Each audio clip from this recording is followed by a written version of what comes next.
biasa ini Bu Oh Nadia gitu. nih, aduh. Iya, saya impress banget nih lihatnya. Terima kasih Bu, udah gabung ke Sivitas Uki Bu. Terima Senang kasih untuk sekali. undangannya. Saya senang sekali berada di sini. Ya, maaf Bu, sebelumnya memang kita udah diinfo Pak kemarin, dosen pengampu kita sudah info sebelumnya bahwa Bu Nadia itu orang yang expert di situ. Nah, di bidang ini, waduh luar biasa. Saya hanya Saya juga udah seorang baca tuh. Waduh, ini memang kehormatan bagi kami Bu, Ibu bisa menyempatkan waktunya untuk berbagi, memberikan insight ke kita Bu.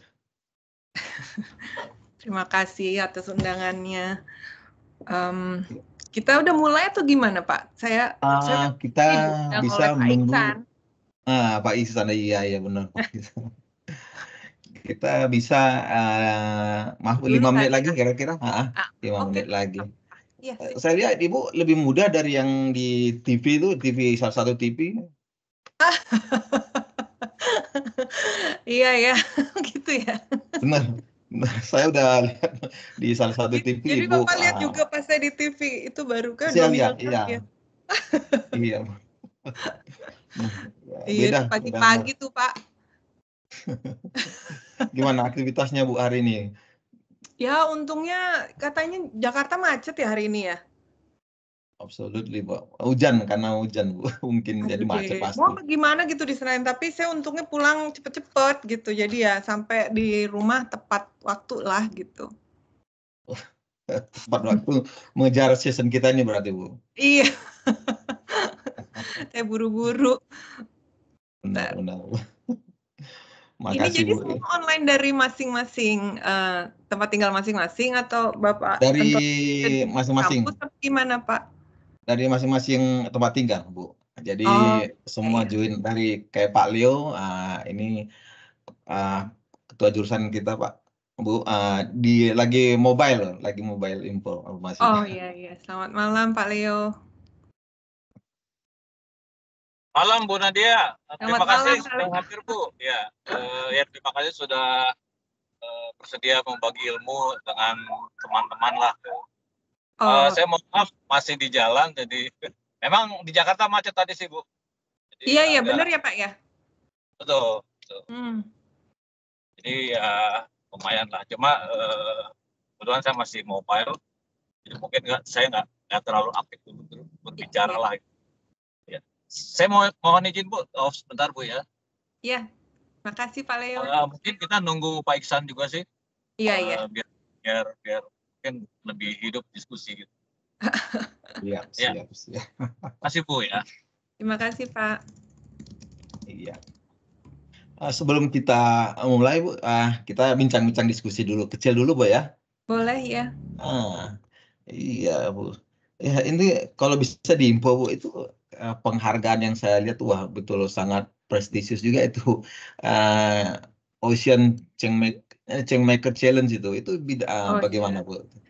Oh iya betul, itu jadi saya lihat ada perusahaan kami masih perusahaan rintisan ya Pak ya. Jadi saya waktu itu lihat ada link gitu di Economist, saya ngefans berat tuh sama di Economist. Saya suka baca gitu, jadi terus saya lihat ada link mereka mencari ocean change maker gitu dari globally lah ya. Terus ya udah coba aja gitu. Terus mereka minta kita untuk masukin 1 menit video, nggak boleh lebih. Wah itu seru juga tuh soalnya 1 menit ternyata kan kecil banget ya space-nya. Jadi kita lumayan juga gitu buat video itu, ya udah tapi kita masukin terus ternyata jadi salah satu pemenang gitu. Jadi mereka ada beberapa finalis dan mereka cari 3 pemenang gitu. Jadi kita senang sekali waktu itu akhirnya kita dapat jadi pemenang dan jadinya kita dapat mentor dari mereka Ocean Leader gitu selama setahun dan hubungan kami baik sekarang nih, kita cocok ya sama mentor itu. Jadi beliau jadi our advisor juga gitu, jadi ya dapat banyak inilah keuntungan dari situ. Iya. Iya. Jadi ini linknya udah global berarti nih Bu. kita global nggak ya? ya global udah pasti Bu. Iya. Ya dikit-dikit lah gitu. Kami masih rintisan sih Pak, belum gimana-gimana, tapi ya sedikit-sedikit lah tiap hari gitu kita ada ini terus. Soalnya bukan produk ya, proyek seperti ini kan memang masih belum banyak yang tahu ya teknologi apa sih gitu. Jadi memang tantangannya lucu juga sih kalau Iya, bicara sama orang gitu. iya, saya udah baca Bu untuk atur aplikasinya juga kayaknya itu slow down ya Bu, terlalu nggak terlalu cepat ya fast track, nggak terlalu cepat perkembangannya Bu ya. Betul, Atau betul. memang banyak constraint-nya mungkin Pak. Iya, jadi memang satu ya yang saya lihat itu memang sebagai renewable energy itu mungkin memang lebih capital intensif. Saya kan deja vu deh, saya ngomong ini di TV. Oh ya, jadi lebih capital intensif gitu, jadi lebih perlu banyak capital. Tapi untungnya OPEX-nya, operation expense-nya itu kecil gitu, karena maintenance-nya tidak perlu terlalu gimana gitu, karena equipment-nya kan simple. Dan juga equipment yang dipakai sebenarnya cukup standar ya, mirip di dunia oil and gas atau power plant pada umumnya gitu, pakai heat exchangers, pumps, pipelines gitu kan, itu udah lumayan familiar lah ya semua kan. Kalau di Indonesia sendiri kan udah 40 tahun ya ada dunia migas lebih kali. Jadi ya sebenarnya equipmentnya sendiri lumayan familiar buat banyak orang gitu. Ya, tapi ya memang untuk sebagai clean energy, kalau orang familiar dengan misalnya solar panel atau ya solar panel lah ya yang lebih populer sekarang, ya memang jadi lebih mahal gitu. Jadi kita perlu ekstra untuk bukan edukasi ya, promosi kali ya, promosi cocoknya. untuk ini apa, binatang apa loh ini sebenarnya gitu. Jadi itu yang kita usahakan selama ini. Karena ya juga ya itu penting sih untuk supaya tahu itu apa. Jadi saya senang sekali diundang ke acara-acara seperti ini. Saya ada kesempatan lagi untuk ngomongin teknologi ini. Saya yang udah jatuh cinta, cuman ya banyak orang yang belum tahu. Kalau iklannya kayak iklannya gitu udah sebelumnya udah dikasih tahu Pak Iksan ya tentang gambaran tentang Ibu gitu. Wah, kita punya spesialis yang expert di bidang ini. Jadi kita sangat antusias sebenarnya Bu, ingin ini mendengar langsung dari orangnya. Iya, ya gitu. Oke, Kak. Ya, saya sebenarnya bukan expert sih Pak, saya juga kan baru mulai ya di bidang ini juga baru berapa tahun ini gitu. Cuman untungnya saya punya network juga gitu di asosiasi gitu. Kami bentuk asosiasi, ya saya diajak gabung untuk asosiasi Ocean Thermal Energy Association gitu, dengan para researcher dan para antusias yang udah lama banget bergelut gitu di bidang ini. Mereka, ayo kita dari secara global kita bersatu kerjasama yuk gitu untuk promosi teknologi ini gitu. Jadi ya kebetulan lumayan well connected gitu untuk ini. Tapi kalau saya sendiri sih ya saya juga masih banyak belajar lah Pak, untuk bidang ini masih lumayan baru sih. Artinya open Bu ya untuk dengan kita bisa cooperation, bisa join gitu Bu. Apa ada opportunity Bu? Iya. Iya dong, iya, soalnya Indonesia nih, nanti saya cerita ya, itu Indonesia tuh potensinya terbesar di dunia. Udah itu yang jauh paling besar gitu di dunia. Jadi ya, udah mungkin ya saatnya lah supaya kita juga mungkin ada satu di Indonesia at least gitu. Iya. Saya juga ada lihat di ada foto Ibu. Itu memang kunjungan ke Jepang Bu ya, ada yang ocean power plant-nya itu Pak, thermal yang menggunakan itu benar itu real ya Bu ya. Sih mungkin udah ada beberapa dulu ya yang dari Indonesia udah datang, tapi saya belum ke sini gitu waktu itu. Saya masih kerja di BP. Tapi saya dengar gitu udah ada dari institusi ya beberapa institusi di Indonesia yang ke Jepang juga, mungkin tahun 2000, mungkin 10 tahun atau 15 tahun yang lalu gitu. Cuman ya kami sebagai startup sih waktu itu di situ. Sebagai jadi di Jepang tuh ada yang ukurannya ukuran size demonstration size, jadi 100 kilowatt, tapi tujuannya untuk research sampai sekarang juga gitu. Yang komersial belum ada di dunia. Jadi memang ada sih beberapa yang lagi mengusahakan gitu ya. Di India ada, di Jepang sendiri dia ada project yang naikin kapasitasnya, project baru. Jadi ada beberapa sih yang berusaha juga, ada satu startup juga gitu. Rata-rata yang mau ini memang government funded ya di negara-negara maju. Satu startup dari Inggris, dia beroperasinya nanti kepengennya di Afrika gitu. Kalau kita kan ada di tanah sendiri ya, maksudnya di laut sendiri gitu. Jadi kepingin lebih banyak lagi dengar dari Ibu ini sebenarnya objektifnya apa ini, ke arah mana mau dibawa Ocean Thermal Power Plant atau aplikasinya ke depan nih Bu. Kita ingin jauh dari Ibu, apa yang bisa disampaikan, insight apa yang bisa kami peroleh. Kami harap lebih ini Ibu nggak bosan bila ada, kita buka open discuss nanti Bu ya, bisa Bu ya? Oh iya, saya malah gini kan supaya kita saling diskusi ya, mungkin dapat masukan juga gitu. Saya sih memang kepengennya begitu. Jadi gini, kita sih sebagai perusahaan rintisan memang mimpinya ya pengen ada di Indonesia gitu, satu yang beroperasi, dan medium term goal kita sih untuk ada pilot di Indonesia gitu. Kita udah mengerjakan beberapa langkah menuju situ memang gitu kan. Salah satunya juga nyari potential location di Indonesia gitu, karena nanti saya cerita ada beberapa requirement-nya.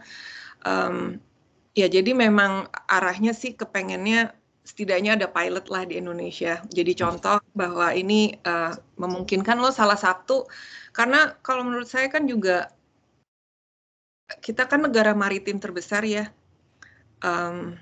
Ya kalau ada krisis krisis ini itu gitu yang lingkungan ya, itu ya dimanfaatkan juga gitu potensi laut gitu. Jadi ya ini salah satu cara untuk mempergunakan potensi laut kita yang banyak gitu di sini, dan memang dibutuhkan sih kayaknya kalau di yang daerah-daerah yang lebih terpencil. Ya Bu, wah ini kesempatan bagi Sivitas UKI ini Bu, kalau bisa dilibatkan Bu. Iya. Iya. Ini Pak Iksan belum ini ya, ntar. Belum. Apa gimana? Bisa kita ini Bu, kira-kira apa? Oh terserah sih Pak kalau mau ini. Oke, kita menunggu sambil yang lain hadir. Terima kasih untuk rekan-rekan, untuk Sivitas UKI, rekan-rekan yang Magister Teknik Elektro, sebagian sudah hadir Bu. Ini semuanya ingin mendengarkan langsung dari Ibu, dan insight ini betul-betul kita harapkan bisa memberikan gambaran Bu, apa yang bisa ke depan ini alumni UKI bisa memberikan kontribusi lah Bu. Sahabat tadi mengambil kesempatan opportunity untuk hal-hal yang mau dikembangkan ini Bu, apalagi di bidang renewable energi.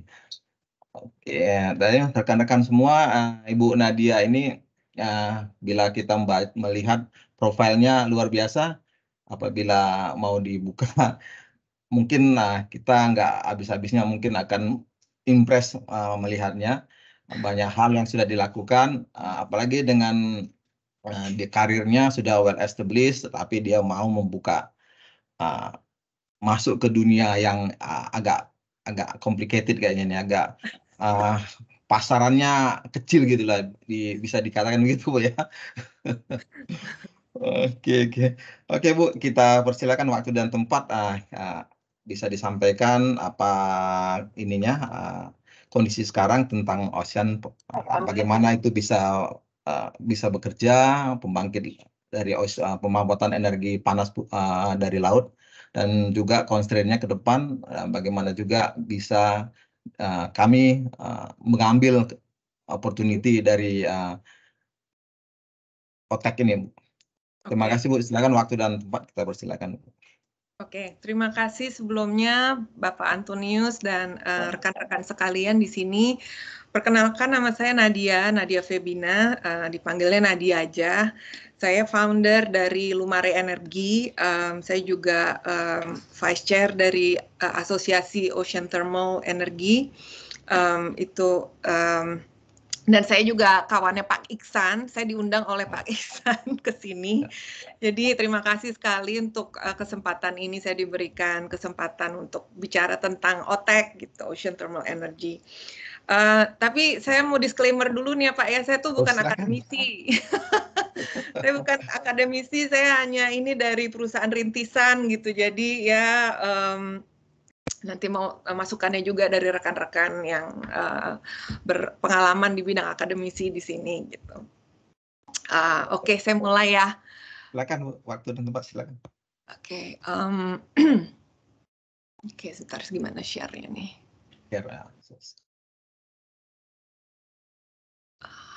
Sebentar ya Pak.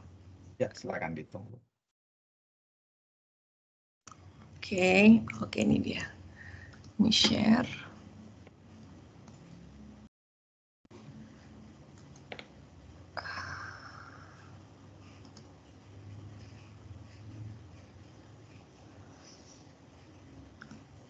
Oke, bisa lihat? Bisa lihat, Pak? Belum. Menunggu. Masih menunggu. Oke.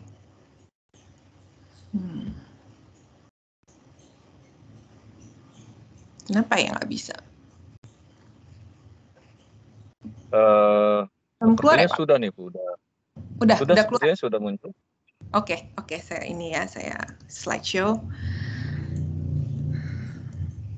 Oke, jadi ya udah, tadi kita udah ngomongin tentang ya saya dari Lumare Energi gitu. Jadi kami itu perusahaan rintisan, jadi bukan expert sih sebenarnya. Kami apa ya, kumpulan kecil orang-orang yang punya antusias di bidang OTEC gitu. Jadi dan itu lahir dari concern kami tentang lingkungan, dan juga kami juga senang main di laut, ibaratnya gitulah. Bidang saya juga dulu sebelum saya founded company ini, saya juga kerjanya di bidang migas, minyak dan gas, dan saya kerja 15 tahun di BP. Ada pengalaman juga pengalamannya tuh di LNG project Tangguh. Terus saya pernah kerja juga di Angola, di West Africa, itu juga deep water project gitu. Jadi ini masih related nih gitu. Jadi ya masih nyambung lah in a way gitu.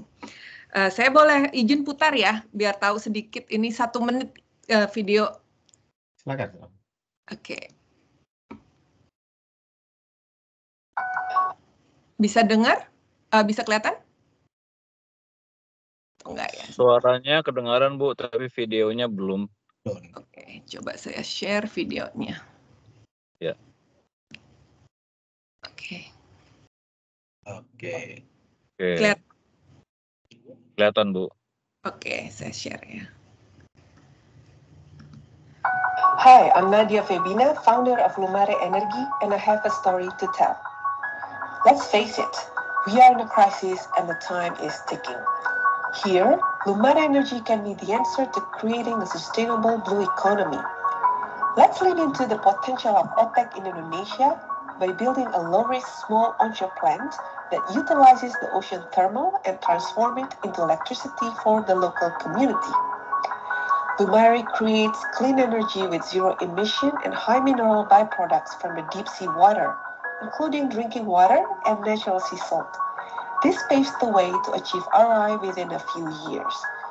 The plant is expandable in size and location, with many potential variants of co-products, making this a viable, innovative, and scalable business. Together, let's change the way we produce and use energy. Hi, I'm Nadia Febina, founder of Lumare Energy, and I have a story to tell. Sorry. Oke. Masih nge-freeze. Oke, saya share lagi ya. Ya. Oke. Oke, saya balik lagi ke slides berarti. Bisa lihat slide-nya, Bapak? Bisa. Oke, ini tadi tentang OTEC. Saya langsung aja ke sini deh. Jadi OTEC itu apa sih? OTEC itu Ocean Thermal Energy Conversion.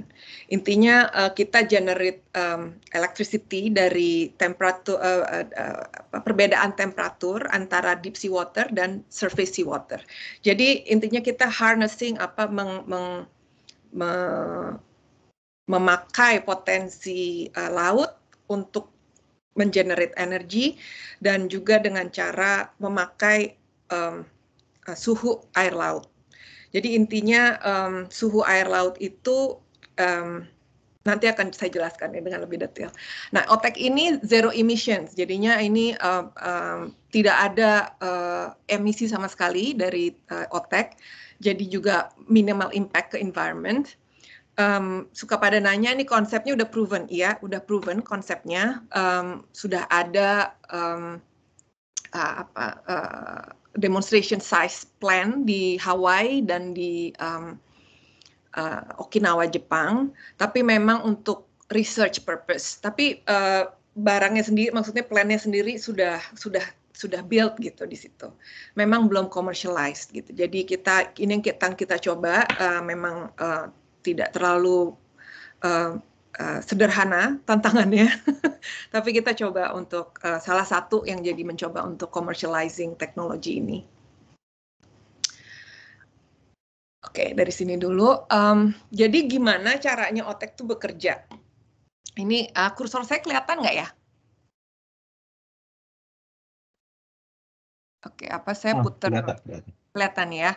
Jadi kita perlu 3 stream. 3 hal. Kita perlu satu ini working fluid. Working fluid ini yang akan boiled dalam atau mendidih menjadi uap dalam suhu yang rendah. Jadi sekitar 24 derajat Celcius dia udah menjadi uap gitu. Dan uapnya ini yang dipakai untuk menggerakkan turbin dan yang dipakai untuk ke generator yang bisa menghasilkan listrik. Nah, di sini nanti dia didinginkan. Oke, maaf. Jadi, sorry, maaf. Jadi ini working fluidnya ini dipanaskan oleh surface sea water yang dari permukaan itu sekitar 27 derajat Celcius. Dia menjadi uap dan lalu didinginkan oleh sea water yang dari kedalaman. Kalau di Indonesia sekitar 600 itu kita sudah dapat ya 7 derajat Celcius.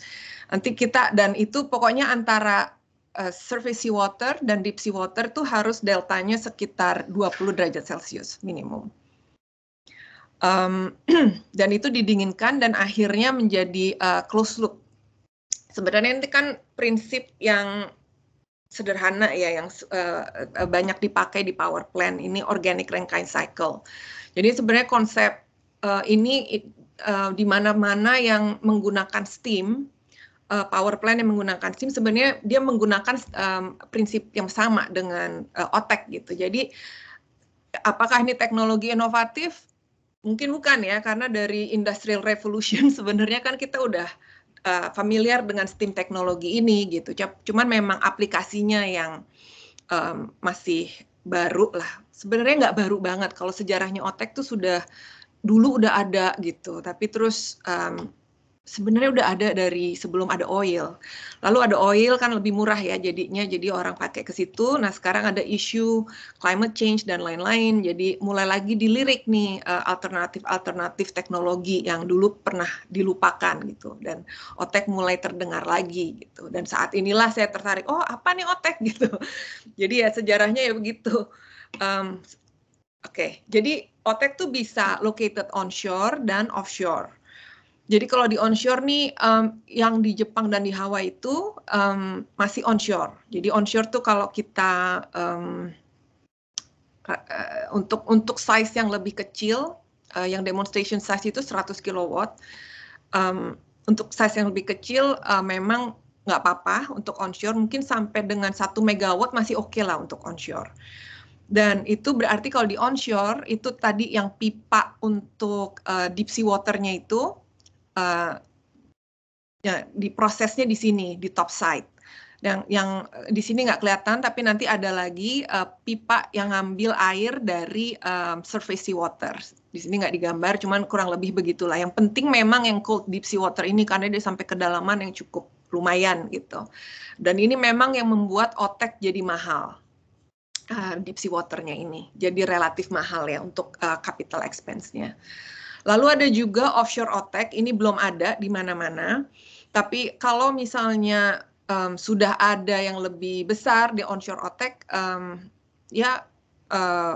offshore OTEC itu sesuatu yang menjanjikan juga. Jadi pernah dibicarakan akan membuat offshore OTEC tuh dari mungkin platform yang udah nggak dipakai dari oil and gas atau kapal atau tanker mungkin gitu yang di retrofit ya, yang dirubah lagi, ya ada potensinya di situ. Jadi kalau offshore itu bisa untuk yang kapasitas yang lebih besar, gitulah kurang lebih. Nah offshore ini berarti ini pipa untuk ke surface sea water, dan ini adalah pipa yang ke deep sea water yang dalam itu.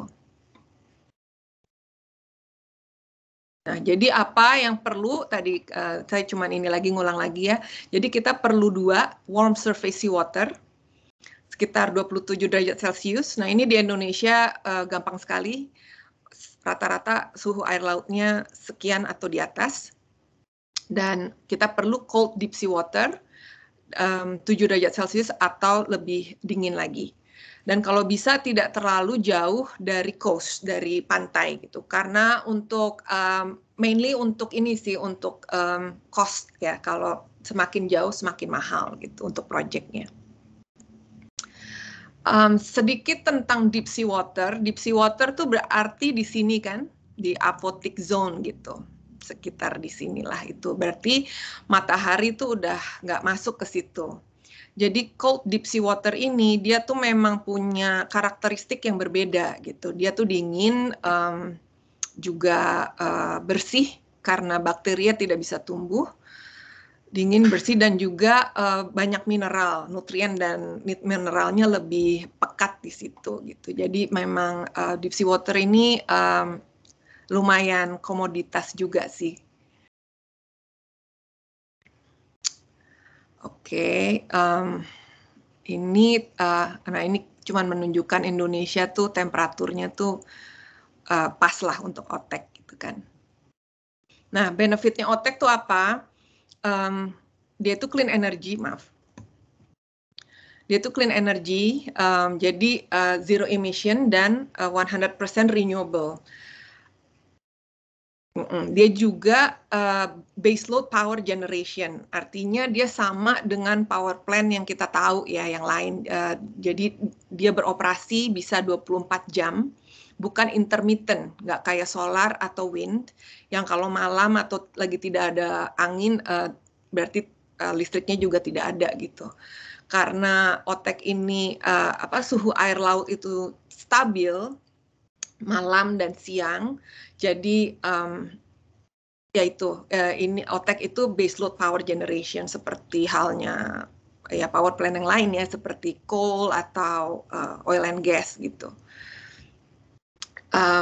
Terus benefit ketiga itu dia juga bisa menghasilkan clean and mineral rich drinking water dari deep sea water itu gitu.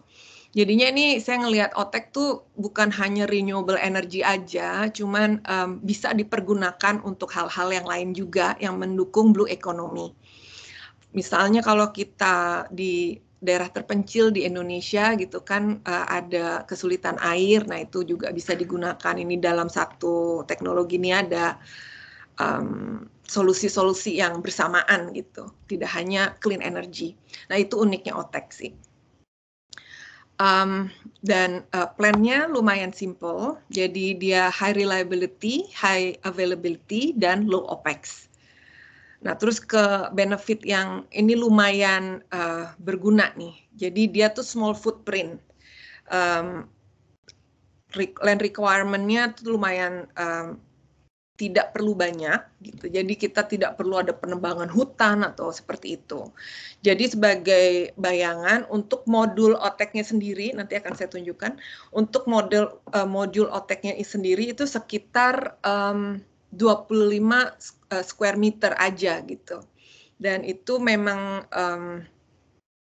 ya oke lah, untuk OTEC plan-nya mungkin harus ada kantor, ada tempat parkir dan lain sebagainya, tapi ya tidak akan lebih dari misalnya small villa gitu kalau kita di coast ya. Jadi ini salah satu kemenangannya si OTEC juga gitu. Ini tadi udah dibahas, deep sea water can be used further to create additional revenue streams. Jadi ini untuk yang tertarik untuk mengembangkan OTEC bisa dilihat juga yang revenue streams yang lain, asal-asal potensi-potensi yang lain. Nah, ini juga penting, design, fabrication, and operation are similar to oil and gas facilities gitu. Dan ini salah satu benefit di Indonesia karena dari dalam hal sumber daya dan juga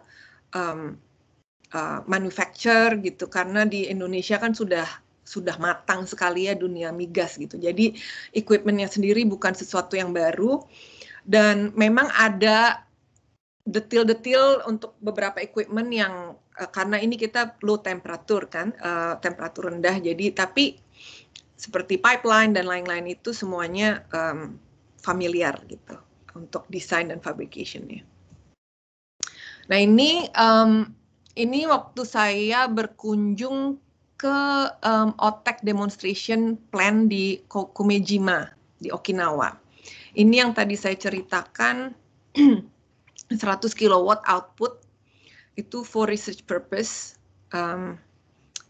Jadi di situ OTEC tuh part of deep sea water research facility gitu. Jadi di Jepang tuh deep sea water facilities-nya tuh lumayan, ada beberapa tempat. Salah satunya di Okinawa, Jepang itu mereka mengeksplor dan researching deep sea water itu ada kegunaan apa aja yang bisa dimainkan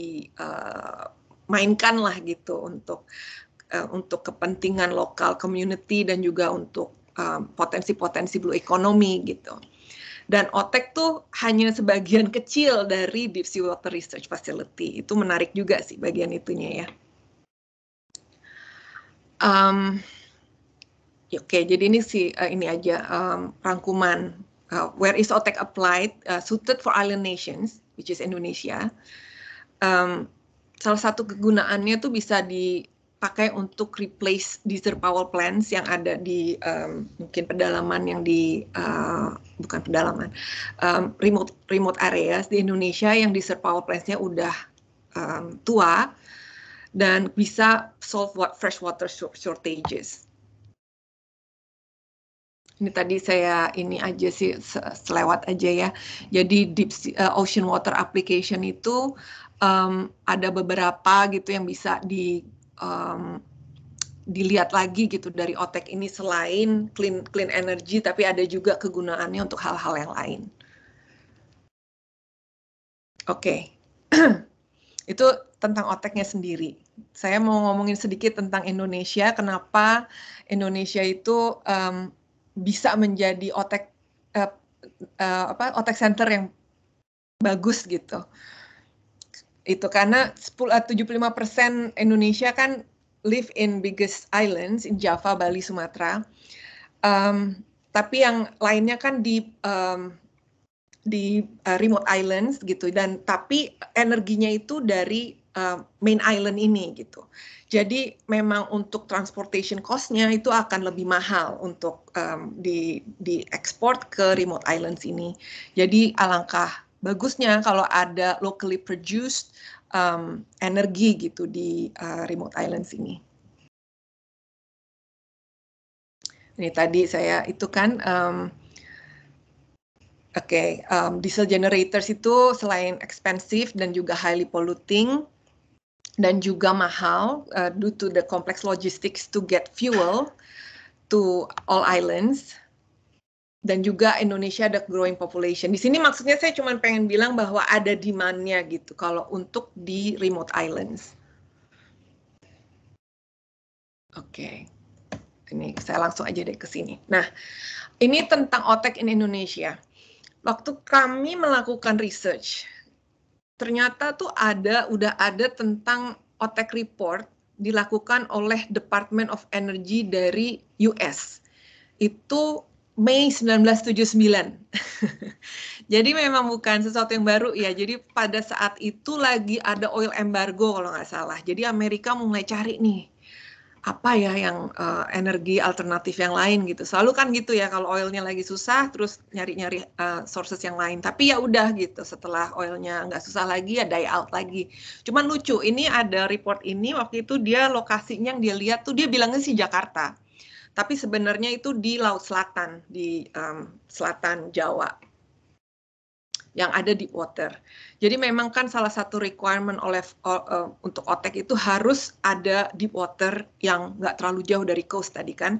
Jadi memang ya Laut Selatan Jawa sih bisa juga memang. Nah, OTEC Potential Indonesia. Di sini dari semua ocean energy technologies, yaitu tidal, wave, dan yang lainnya, OTEC itu sebenarnya has the greatest potential gitu di Indonesia, maaf. Jadi OTEC yang terbesar sebenarnya di Indonesia dibanding tidal, arus dan ombak. Dan juga tidak ada negara di dunia yang punya potensial dari OTEC for OTEC more than Indonesia gitu. Karena very favorable ocean conditions. Ocean conditions kita punya kondisi yang pas gitu buat OTEC dalam hal temperatur, dan juga deep sea waternya itu banyak di pantai yang tidak terlalu jauh gitu dari pantai gitu, yang mungkin 1 kilometer aja udah ada gitu. Kayak di Jepang yang tadi saya tunjukkan itu deep sea drop off-nya tuh sekitar 6 kilometer. Jadi jauh lebih mahal pasti itu untuk membangun plan-nya. Dan kita juga punya strong knowledge base kan di migas, juga punya local manufacturing capability yang untuk yang equipment yang standar tadi, dan high cost of conventional solutions yang tadi untuk mentransport fuel ke remote islands, dan juga rapidly increasing energy demand dengan pertambahan penduduk yang juga masih rapid. Ini saya kutip aja ya dari jurnal-jurnal saintifik. Kalau potensial Indonesia itu ada yang bilang 40, ada yang bilang 250. Kalau kita pun pakai 40 gigawatt itu udah jauh lebih besar dari negara-negara lain yang di bagian tropis gitu, yang rata-rata yang terbesar pun sekitar 10-an aja gitu. Nah ini why Indonesia has the largest global OTEC potential. Kita bisa lihat kan bahwa di daerah sini tuh banyak sekali deep sea yang memang dekat dengan pantai itu. Jadi ini aja sudah potensial sendiri gitu. Juga dalam hal temperatur. Kalau dilihat di sini nih tadi ini kan sekitar warnanya oranye nih.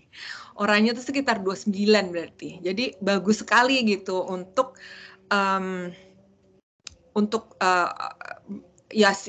karena dipakai seawater temperatur, jadi ya temperaturnya udah pas banget.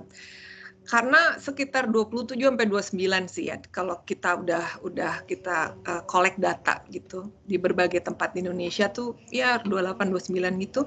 Berarti kalau kita perlu 20 derajat Celcius delta antara surface seawater dan deep sea water itu tidak perlu terlalu dalam gitu jadinya kan. Kalau 29 berarti kita perlu sekitar 9 derajat Celcius saja gitu. Ya memang kalau mau lebih dalam dikit gitu, ke 7 derajat Celcius mungkin efisiensinya akan lebih tinggi untuk OTEC plan-nya.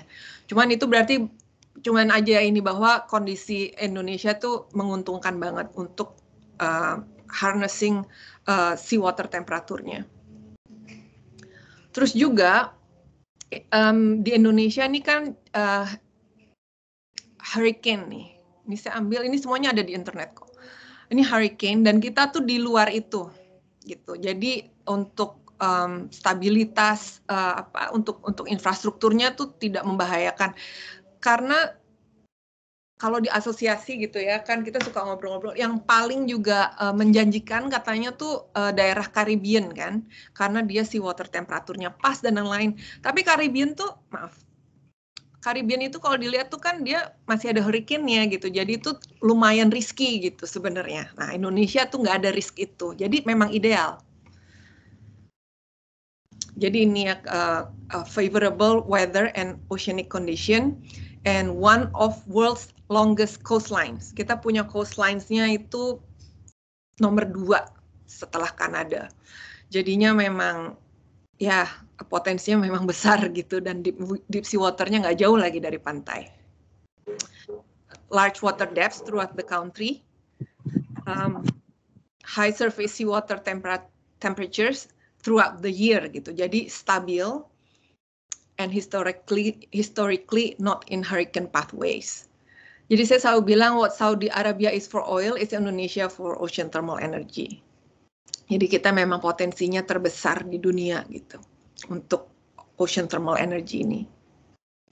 Sebenarnya sih segini aja ya. Oke, sekarang nih saya sebenarnya setelah ini semua ingin juga sih, are we ready for OTEC dan gitu.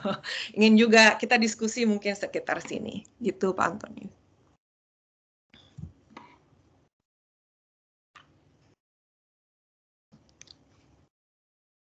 Oke, thank you Bu untuk paparannya. Kita bisa sambil open discuss Bu ya.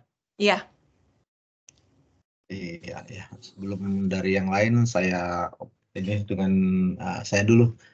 Menarik Bu. Tadi saya mau dari teknikalnya aja Bu. Awal tadi yang proses bagaimana steam itu tadi Bu. Ini kan pakai apa namanya proses termodinamik ya untuk perubahan panasnya itu Bu. Ya. Dengan perbedaan kalau kita tahu kan titik didih 100. Dengan delta 27 derajat tuh bagaimana proses itu steam bisa ter-create gitu Bu untuk menjalankan turbin. Artinya turbinnya juga ini desainnya khusus ya Bu, karena dia kan pakai saturated untuk turbinnya jenis vapornya itu. Bagaimana itu bisa terproses Bu dengan 27 derajat, dan kalau kita di steam turbin itu Bu, ada namanya kalau altitude ya, itu semakin ini pembedaan itu bisa titik didihnya bisa agak ini ya Bu ya, bisa di bawah itu. Ini dengan 27 derajat ini delta P-nya itu bagaimana Bu bisa terproses, bisa sampai menghasilkan steam itu? Oke, jadi kuncinya itu di pemilihan working fluid-nya. Jadi kalau steam itu kan dari water kan, kalau ini berarti kita pakai fluida yang lain gitu Pak.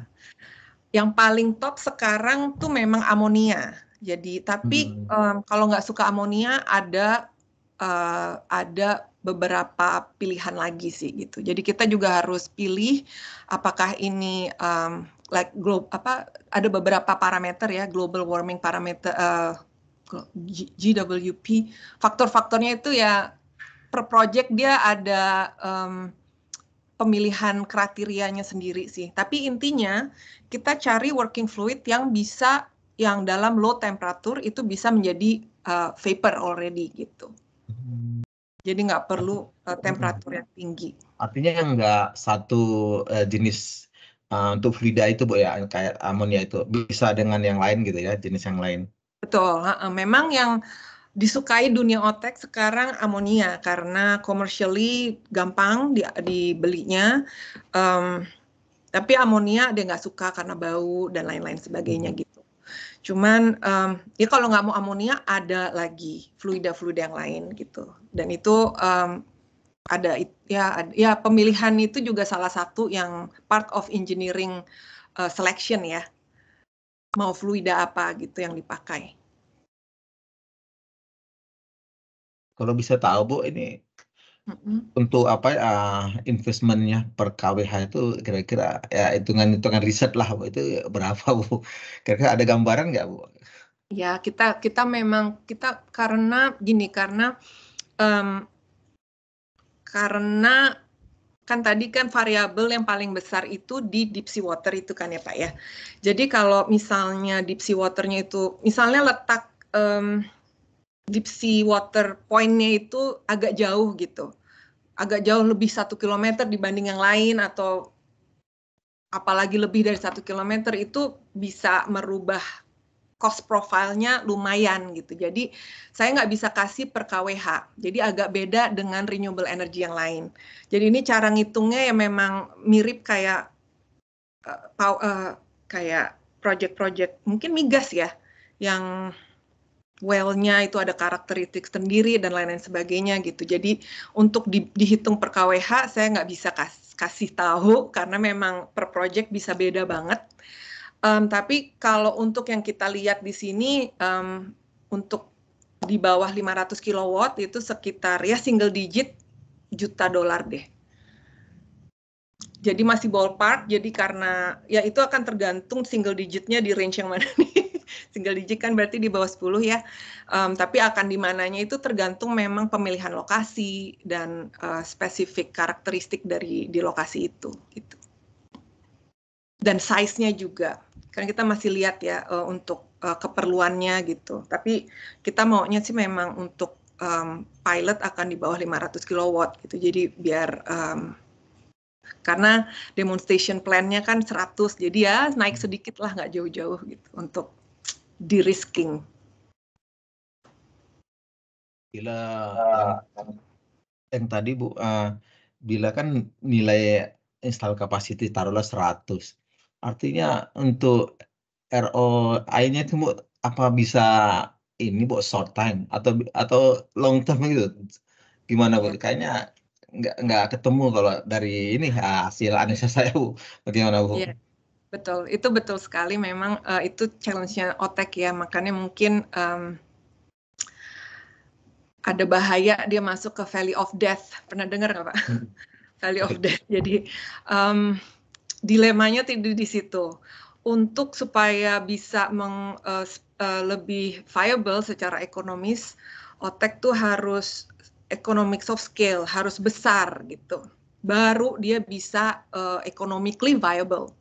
Tapi untuk loncat besar tuh maksudnya di atas 5 megawatt langsung loncat ke 5 atau 10 megawatt. Padahal yang baru proven itu kan 100 kilowatt gitu. Tapi untuk menggelontorkan uang yang sampai 10 megawatt belum technical risk-nya, nggak ada yang mau gitu kan. Jadi kayak chicken and egg gitu. Jadi untuk supaya kita bisa dapat yang commercially viable harus, dan juga technical risk-nya aman gitu. Itu ya harus small dulu. Padahal small itu kan seperti Pak Antonius tadi udah lihat, nggak akan ROI-nya kapan nyampe-nya gitu ya Pak ya. 20 tahun kali lebih ya. Jadi memang itu dilemanya OTEC. Makanya mungkin kurang menarik. Nah, kalau menurut saya, tapi keuntungannya OTEC itu dia bisa punya potensi-potensi revenue dari yang lain. Jadi sebelum kita masuk ke OTEC yang besar, untuk OTEC yang kecil kita dalam satu bisnis model kita bisa explore gitu. Hal-hal apa dari co-products itu yang bisa menambah revenue stream. Tadi kan pas di video ada ya beberapa co-products itu. Nah, itu yang lagi kita explore sih sebagai perusahaan rintisan gitu. Apa yang kita juga misalnya lagi ngobrol dengan investor gitu, mereka juga tertarik sih bagian itunya, cuman ya memang harus dieksplor karena itu kan bisnis sendiri kan, bisnis sendiri yang tapi nanti kita masukkan sebagai satu bisnis model gitu dengan revenue model yang sama gitu. Jadi itu caranya kita membuat biarpun small tapi udah profitable gitu kalau bisa.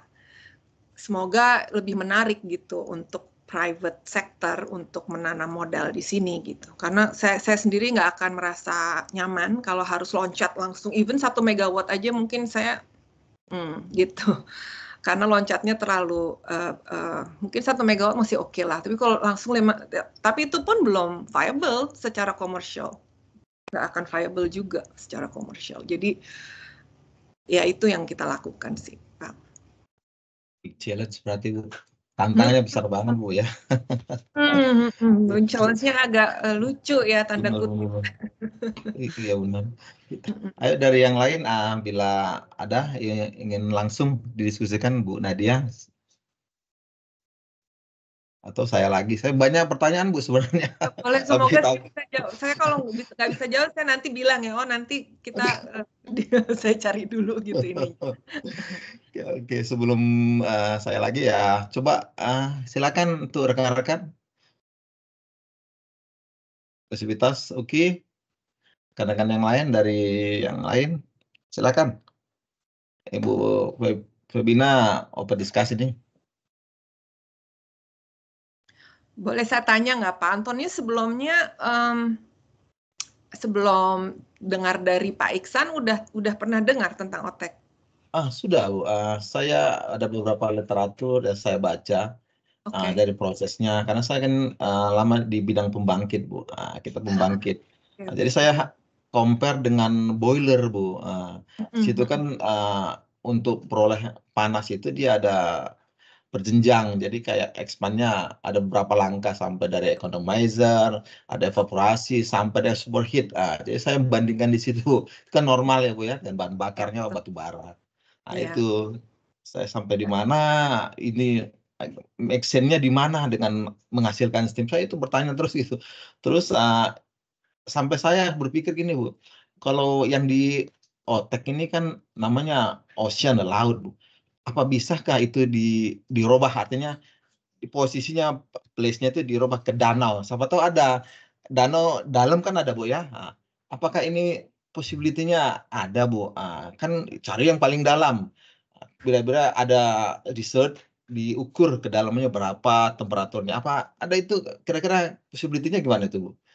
Ada, saya belum pernah dengar nggak? Ada beberapa konsep low temperature cycle seperti ini, kalau nggak salah di Amerika atau di Australia. Tapi kayaknya dia beda ininya Pak, aplikasinya lebih untuk cooling. Cuman secara prinsip mestinya sih bisa ya Pak ya, yang kita cari kan cuma temperaturnya kan. Iya, delta sekali sih. T. Yang kita cari cuma delta T-nya gitu. Kalau memang ternyata danaunya cukup dalam dan cukup dingin di dalam situ, ya kenapa tidak gitu kan? Atau iya, saya bayangkan di ini Bu, saya bayangkan di Danau Toba itu ada Danau Toba dalam, di yang paling dalamnya. Saya pikir, siapa tahu bisa nih, apa possibility-nya bisa ditaruh di sana gitu. Bisa Itu Pak. saya bayangkan gitu. Bisa sih kalau memang temperaturnya memadai ya bisa, kenapa enggak gitu sih. Bisa lebih kreatif juga. Waktu itu saya pernah baca-baca juga creative solution ya, kalau misalnya mungkin bukan negara ke Indonesia, mungkin di Jepang apa di mana, siapa di China ya, saya baca jurnal-jurnal gitu, karena temperatur ininya kurang, jadi nanti abis itu ada dia di heating lagi sebelum masuk ke OTEK cycle-nya gitu. Itu ada beberapa trik-trik sih, karena memang betul Pak yang dibutuhkan tuh cuma delta T-nya itu kan. Kalau jadi nanti itu pasti bisa Bu ya, hanya delta T pasti disiasati bisa lah. Iya, asal delta T-nya masuk. Terus nanti kan kalau mau jadi project, jadi harus dilihat, oh untuk mengakali delta T ini dengan tambahan equipment begini misalnya, untuk capex-nya gimana, gitu-gitu lah. Jadi banyak trade-off-nya aja sih yang dilihat. Tapi memang benar sih ada beberapa creative solution ya yang dalam dunia research-nya yang saya baca gitu untuk menaikkan atau menurunkan maksudnya menaikkan delta T-nya, jadi yang hangatnya dinaikkan dan yang bawahnya diturunkan gitu untuk menaikkan efisiensi cycle-nya. Ada beberapa cara kreatif gitu sih. Bila kita punya ide begitu, Ibu bersedia ya untuk memfasilitasinya. Iya, ya itu memang lahan yang menarik sih untuk riset sih kalau menurut saya, untuk mengakali delta T-nya itu. Ayo yang lain, rekan-rekan. Malam Bu Nadia. Selamat malam. Iya, dengan Aditya Bu. Selamat malam Pak Aditya. Iya, saya tadi penasaran kalau Ibu cerita masalah kapitalnya itu kan lumayan cukup tinggi ya kalau untuk kapasitas yang bisa dijual. Betul. Karena mungkin kalau skala proyek untuk penelitian mungkin masih bisa di angka berapa tadi 1 sampai 9 miliar ya? Juta dolar. Ya, miliar dolar. Sekitar. Nah ini kalau potensinya kira-kira dikembangkan untuk sebagai sumber daya energi terbarukan, perbandingannya dengan yang lain kayak model tidal, terus angin, atau yang lain-lain, dengan kapital sebesar itu untuk dikembangkan di Indonesia ini, kira-kira Ibu ada visibility study nggak Bu? Kira-kira, karena ini kan mungkin lebih ke bisnis ya, dari Ibu ini kan lebih ke bisnis kan. Ini visibility study-nya itu seperti apa Bu kalau untuk di Indonesia? Apakah next 5 to 10 years atau mungkin dalam under 5 years mungkin kita bisa punya satu pembangkit OTEK ini yang akan diresmikan, mungkin presiden yang baru nanti yang akan meresmikan kah atau apa gitu kan. Saya lebih penasaran gitu sih Bu. Makasih. Terima kasih. Ini setahu saya aja ya, maafkan kalau saya salah. Jadi kalau tidal arus itu kan memang kayaknya untuk infrastrukturnya lebih berat sih dari OTEK kalau menurut saya, dan teknologinya juga karena dia harus ada tuh yang di dalam lautnya sendiri, jadi teknologinya jauh lebih rumit dan semuanya offshore, semuanya laut gitu. Kalau OTEK kan cuman yang di lautnya sebenarnya cuman pipeline-nya aja gitu, untungnya.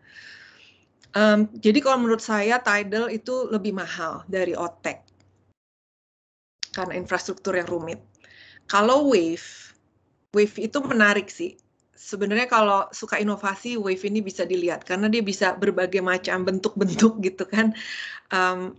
Kalau lihat YouTube dan penelitian-penelitian yang itu banyak juga sih startup di bidang wave yang menarik gitu inovasinya, caranya dia ada yang kayak snake gitu bentuknya ya kan, jadi atau ada juga yang wave-nya tuh di waktu dia udah pecah di pantai, jadi itu memang perlu kreativitas gimana caranya menggunakan wave, dan dari kreativitas itu menghasilkan desain yang unik dan itu bisa range cost-nya bisa besar sekali gitu. Maksudnya bisa murah sekali atau mahal sekali, saya nggak tahu juga, tapi itu yang saya tangkap ya dari research ala-ala yang saya lihat gitu. Kalau untuk OTEK-nya sendiri, kalau hanya sebagai pembangkit tenaga listrik, untuk pilot saya tidak terlalu optimis sebenarnya, tapi kalau pembangkit tapi dikombin dengan co-product di bidang blue economy itu saya optimis gitu. Jadi kalau misalnya kita bisa dapat funding besok, enggak sih, tapi misalnya kita dapat funding besok, itu mungkin konstruksinya 1,5 tahun gitu udah oke gitu. Tapi ya memang artnya, seninya itu di mencari dananya saat ini sih, terus terang. Dan kita harus benar-benar mantap di bisnis model.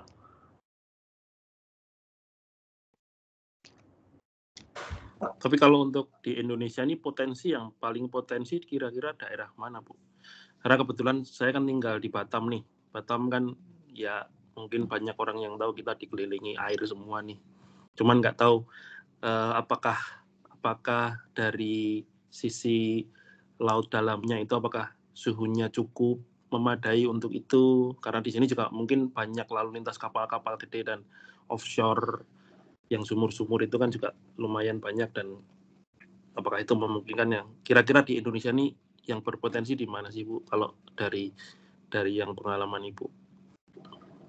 Oke, kalau Batam memang saya harus lihat lagi, tapi seingat saya bukan laut dalam ya kalau nggak salah, tidak sedalam yang misalnya di timur Indonesia. Jadi memang yang paling berpotensi ya daerah timur, kecuali Sumatera yang bagian laut selatan tuh, dan Jawa. Pokoknya laut selatan tuh semuanya potensi. Laut selatan Jawa dan Sumatera dan ke NTT gitu, NTB, NTT itu ada potensinya. Kalau daerah timur, Kalimantan enggak juga, Sulawesi ke timur lah, Sulawesi dan Ambon, Papua itu semuanya potensinya besar sih. Ya. Kalau Batam saya harus lihat lagi ya Pak. Jadi saya penasaran. Tapi ya harus saya lihat lagi sih kalau Batam. Baik. Thank you, Bu. Makasih Pak.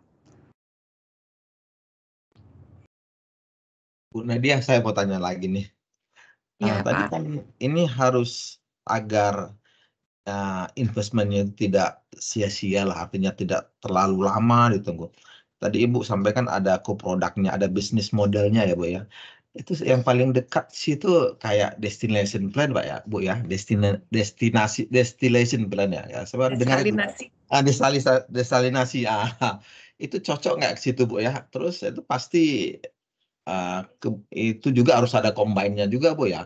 Itu kemana? Itu hasil akhirnya mau di spread. Bisa dijelaskan nggak kira-kira dengan bisnis model begitu bagaimana kemungkinannya Bu? Ya jadi kalau bisnis kan memang masing-masing co-product kita harus treat sebagai bisnis sendiri-sendiri ya. Serunya di situ gitu. Jadi kayak Bapak tadi bilang desalination plant itu memang salah satu yang paling potensial. Karena apa? Karena deep sea water itu tidak hanya dia itu clean. Menangnya di situ. Jadi kalau desalination plant itu sebenarnya kan terkenal energi intensif ya. Perlu energi banyak itu karena proses cleaning sebelumnya itu. Karena deep sea water ini sudah bersih, jadi itu bisa kita skip. Jadi modulnya juga nggak besar gitu yang diperlukan. Itu bisa masuk di desain kita itu bisa masuk di situ gitu. Jadi memang itu salah satu potensi yang paling besar. Ada lagi garamnya bisa digunakan kan setelah didesalinasi, brine-nya itu masih kita bisa keringkan misalnya. Ada lagi nutriennya itu bisa digunakan untuk misalnya kosmetik atau apa ya, hal-hal lainnya sih yang agriculture, aquaculture gitu untuk kayak di deep sea water research di Jepang tuh dia mineral dan nutriennya itu dia pakai untuk tambang udang yang gitu-gitu. Jadi itu bisa digunakan juga.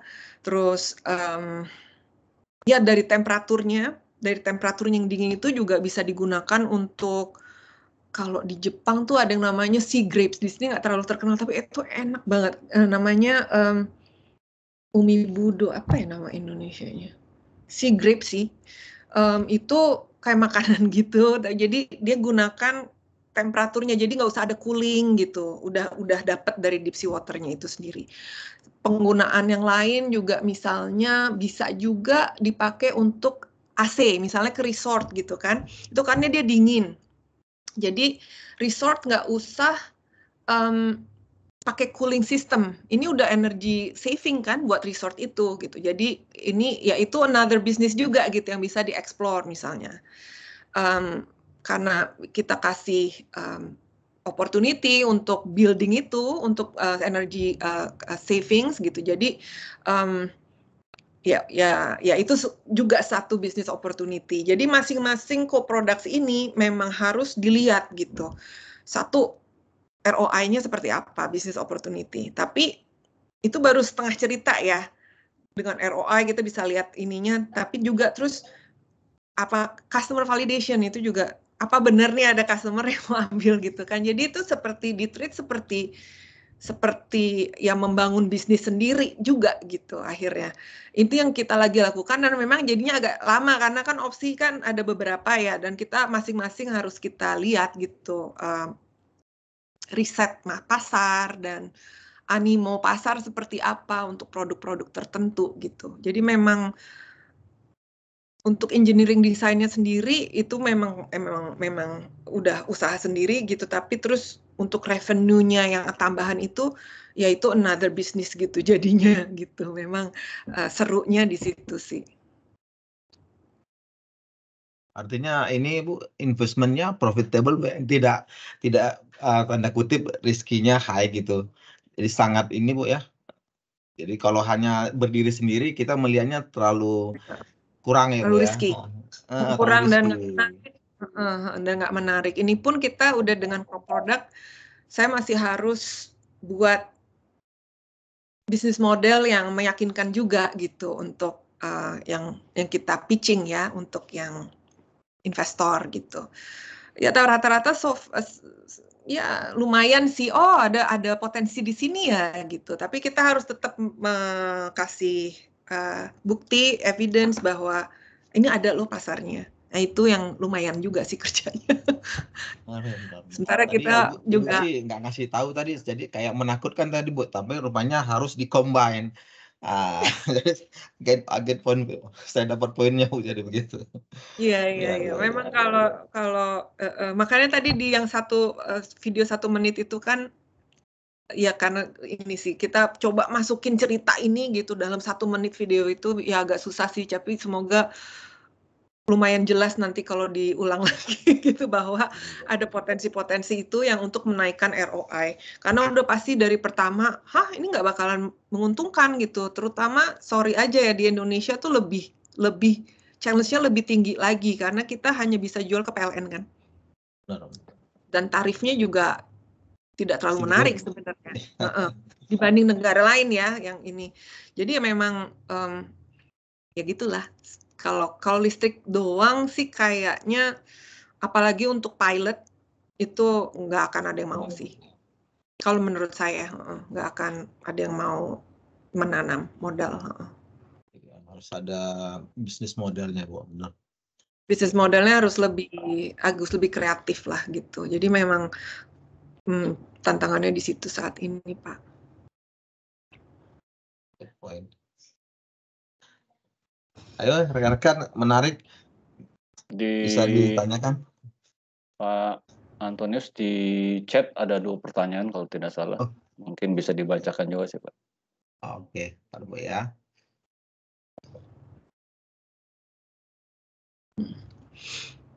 Oke, ini dari Afrizal Setiawan. Selamat malam, izin bertanya, mengingat teknologi OTEK berpotensi tinggi di Indonesia sebagai negara kepulauan, seberapa jauh Indonesia memanfaatkan teknologi OTEK ini? Sepertinya tadi Bu udah menjawab kayaknya. Iya, memang sudah ada beberapa inisiatif ya, saya udah dengar juga gitu. Tapi ya tadi yang tantangannya itu sih kayaknya di kapitalnya itu mungkin. Jadi mungkin orang males juga gitu. Tapi kayaknya untuk riset sih udah lumayan sih, kalau bisa dilihat ada beberapa jurnal ya dari Indonesia. Kalau riset saja. Ini dari Pak Antonius Dodi Tias Prasetyo, izin bertanya. Terkait dengan siklus sistem OTEK dari closed cycle, open cycle, dan hybrid, kira-kira siklus mana yang paling baik dalam penerapannya, Bu? Ini. Oke, yang tadi saya terangkan itu sebenarnya closed cycle.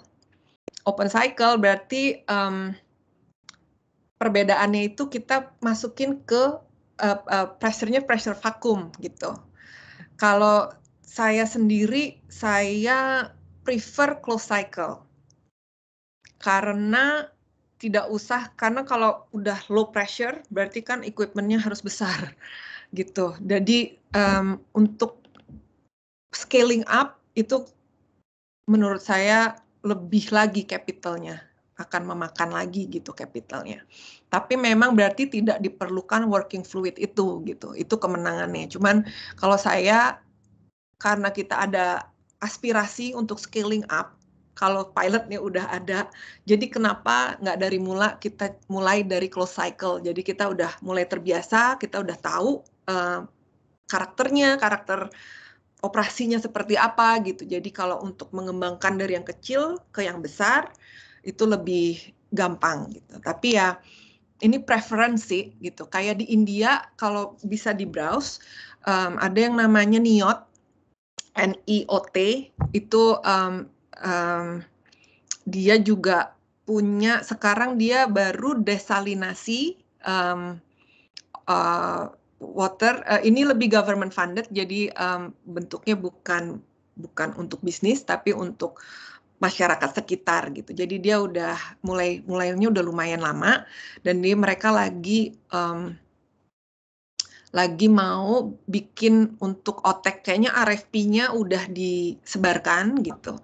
Jadi kalau nggak salah itu based on open cycle, tapi kapasitasnya memang 100 kilowatt aja atau berapa saya lupa gitu. Tapi memang kayaknya arahnya ke situ. Jadi itu preference aja sih.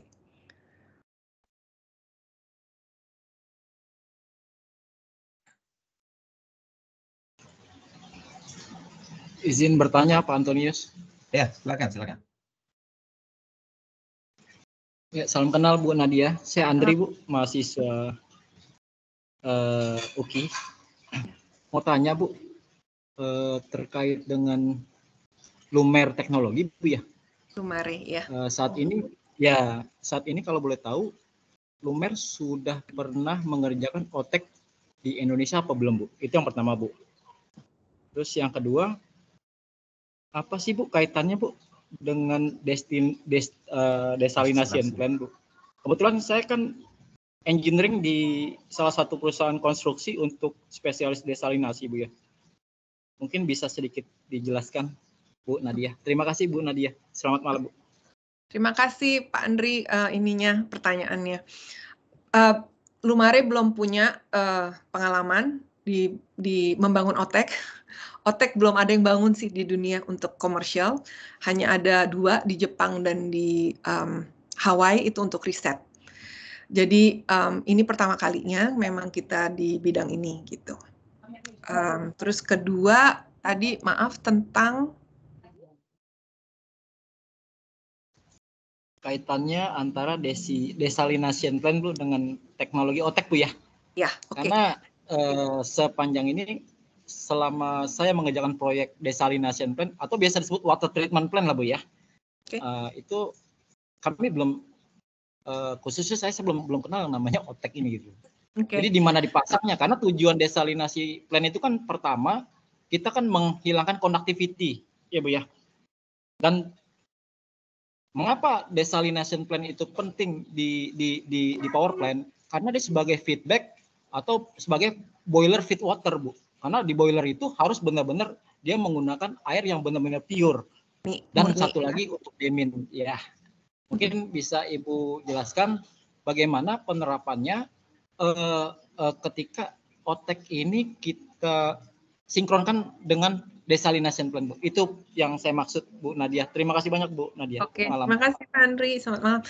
Jadi gini, memang berbeda tujuan desalinasinya di OTEK ini. Kita tidak perlu air murni yang hasil keluarannya RO untuk operation.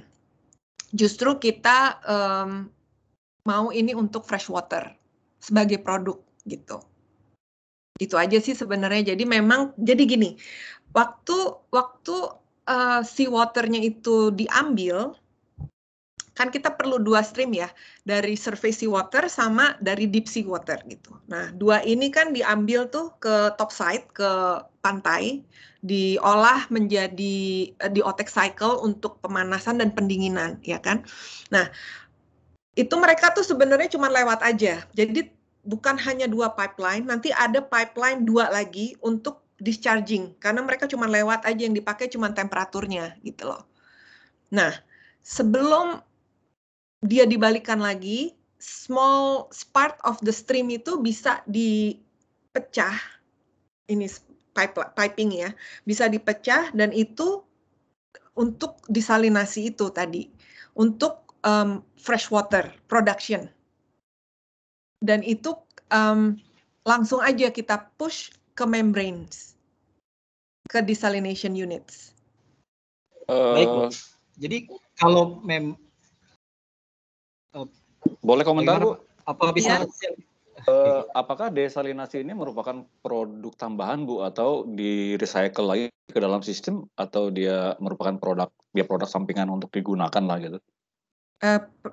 Bukan produk sampingan untuk digunakan sih, itu untuk untuk fresh water untuk misalnya penduduk, atau kalau kita mau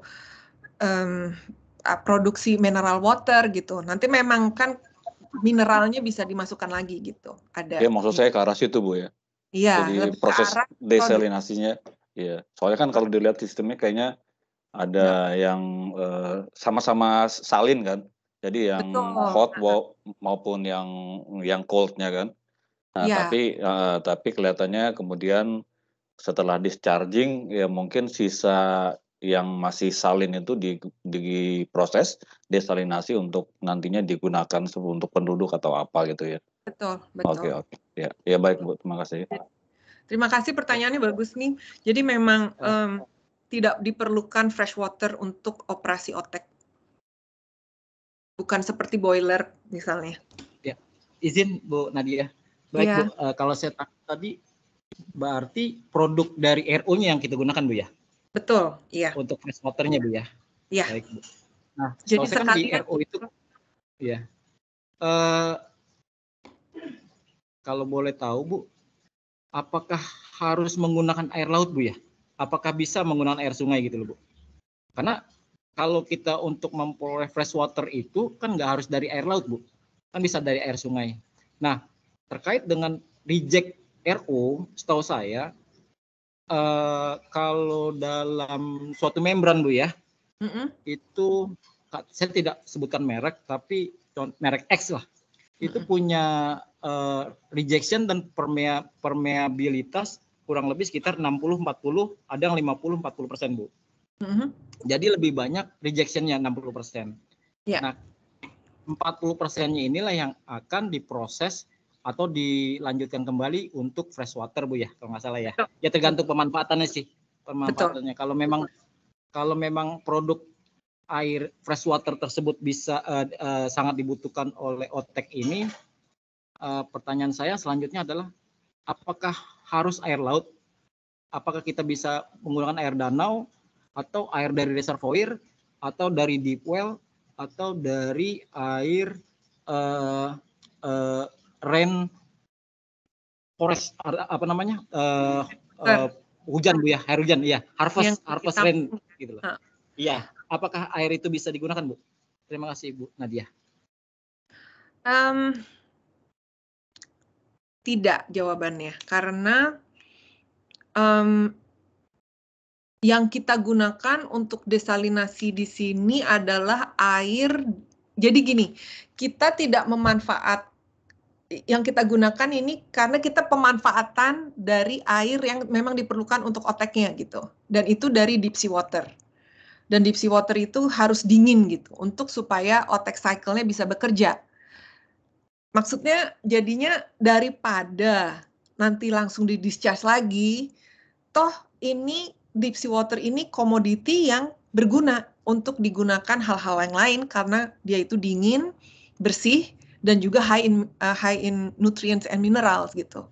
Jadi ini yang kita akan manfaatkan. Jadi bukan produksi waternya itu yang kita utamakan, tapi lebih di memanfaatkan deep sea water yang sudah ada di permukaan tanah anyway, bukan permukaan tanah, di pantai juga gitu. Udah ada di situ. Oke, kita gunakan untuk hal yang lain gitu. Dan salah satunya adalah produksi fresh water atau mineral water. Berarti kalau mineral water kita harus proses lagi kan, yang tadi di reject itu, kita proses lagi karena kalau RO kan murni. Tapi itu salah satu hal-hal yang kita lagi evaluasi gitu. Saya menjawab nggak ya pertanyaan? Saya kurang jelas kenapa mau dari air sungai itu. Kira-kira gimana Mas Andri maksudnya? Iya, jadi Bu Nadia, sebenarnya muara dari pertanyaan saya adalah sebenarnya kan ini ada parameter Bu ya, parameter dari air itu sendiri Bu. Kalau kita lihat parameter air itu kan terdiri dari 3 Bu ya, fisika, biologi, dan satu lagi saya lupa, mohon maaf.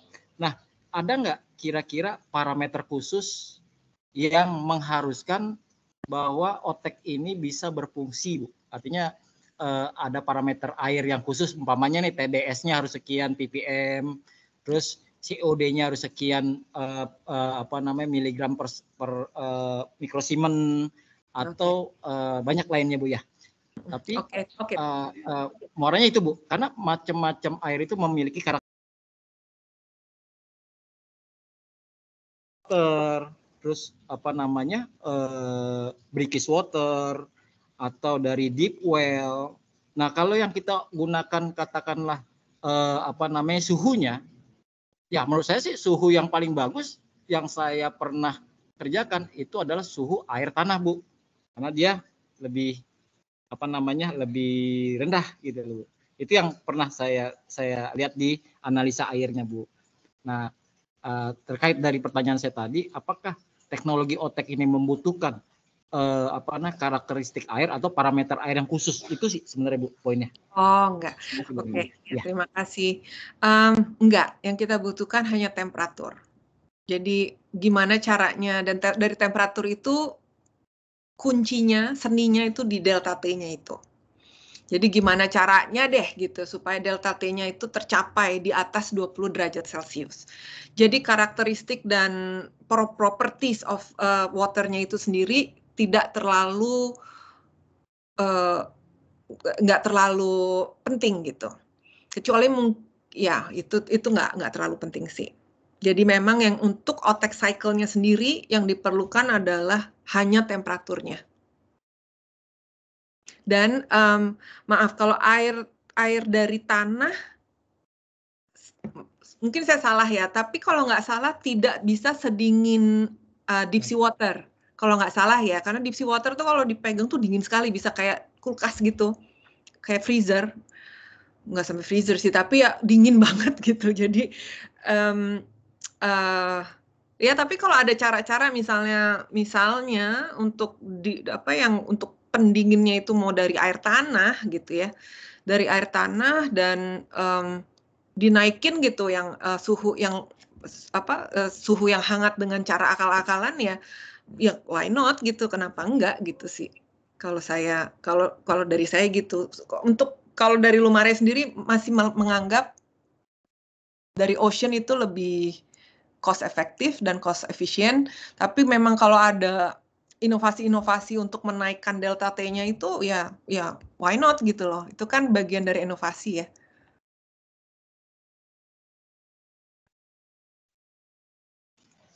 Baik Bu Nadia, terima kasih Bu. Terima kasih Mas Andri. Bu Nadia, ini hanya beyond lah di luar ini, maksudnya di luar Indonesia. Kalau kita di kutub ini ilustrasinya, kalau di kutub itu kan dingin Bu. Kira-kira yang surface sama yang deep sea itu ada nggak delta T-nya? Kira-kira Bu? Malah saya dengar kalau yang di situ lebih dingin di atas gitu, jadi kayak kebalik-balik. Makanya OTEK ini cuma bisa di negara tropis. Ya subtropis kayak Okinawa atau yang gitu-gitu masih oke lah, tapi berarti dia harus lebih dalam tuh dia ngambil deep sea water-nya. Itu yang di Jepang tuh lumayan mahal tuh kayaknya tuh. Cuman ya kalau di kutub nggak bisa jadinya, karena nggak ada thermal yang di sea surface-nya itu sih Pak. Tidak mencapai delta yang diinginkan. Pak Leo ada yang mau di... Mungkin saya komentar aja Bu. Berarti kuncinya sebetulnya di delta temperaturnya Bu ya. Iya itu Jadi kunci. kalau sungai bisa memberikan delta temperatur seperti itu, yang rasanya mungkin nggak bisa juga di sungai gitu ya. Sungai sih biasanya mikrohidro sih biasanya kalau di sungai. Tapi kalau untuk seperti OTEK ini mungkin memang di laut sih Bu. Gitu ya. Tapi silakan Bu. Silakan Bu. Ya. Enggak, ini cuman nambahin yang tadi Pak Leo bilang. Saya pernah ngobrol juga sama yang ada pabrik gitu ya. Gimana nih cara kan habis dari boiler atau yang kan masih ada ininya waste heat-nya itu diapain gitu. Itu berarti udah tinggi tuh. Ya itu salah satu misalnya di dekat sungai mungkin ya bisa juga digunakan, kenapa enggak gitu kan, ini delta T yang kita cari gitu. Delta T-nya berapa derajat, Bu, biasanya, Bu? Tergantung ya, tapi kalau untuk ocean 20 derajat. 20 ya. Tapi untuk turbinnya sendiri kira-kira berapa derajat? Memang 20 atau bisa lebih rendah lagi? Nah, itu tergantung pemilihan working fluidnya, Pak. Oh, oke.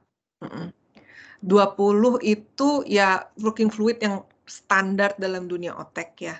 Oke. Memang semua tergantung. Jadi kalau misalnya yang di pabrik itu kan berarti dia tidak memakai low temperature working fluid gitu. Jadi yang lebih agak di atas gitu. Mungkin toluen gitu ya mungkin ya. Jadi itu karakternya beda lagi gitu. Dia perlu kayaknya delta T-nya perlu lebih lagi sih kalau itu. Oke. Ya. Iya. Silakan Pak Iksan, tadi ada mengangkat tangan, Pak. Tadi saya lihat Pak Iksan angkat tangan, mungkin mau tanya. Sama Bu Diana ya mungkin. Iya, Dion. Oh ya, Bu Diana kayaknya dari tadi udah ini, silakan Bu. Oh iya.